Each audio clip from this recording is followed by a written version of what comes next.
حضرت شاہ عبد القادر رحمۃ اللہ علیہ نے کی ہے، من کان یظن، پھر سنیے ایک بار اچھی طرح سے، جو شخص یہ گمان کرتا ہے اللہ ینصرہ اللہ، کہ اللہ اس کی مدد نہیں کرے گا۔ اب دیکھیے آج اکثر لوگ ایمان والے بھی کہتے ہیں کہ بھائی کچھ نظر نہیں آتا، وہ بڑے طاقت والے ہیں، وہ یہ ہے، یہ وہ ہے، بس آپ یہ سمجھیں کہ امید کا دامن ہاتھ سے ہم نے چھوڑ دیا ہے۔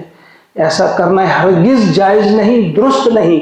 فرمایا جو بھی یہ گمان رکھتا ہے کہ اللہ ان کی مدد نہیں کرے گا، دنیا میں بھی نہیں، وہ دنیا میں نہیں کہ تو پھر آخرت میں کہاں کرے گا۔ یہی اس قسم کے خیالات عام ہو رہے ہیں آج، اللہ بچائے۔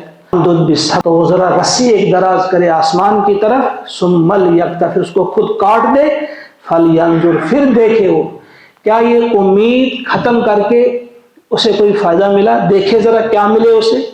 حل یذہبن کیدہ ما یغیظ، کیا اس سے اس کا یہ مسئلہ حل ہوگا؟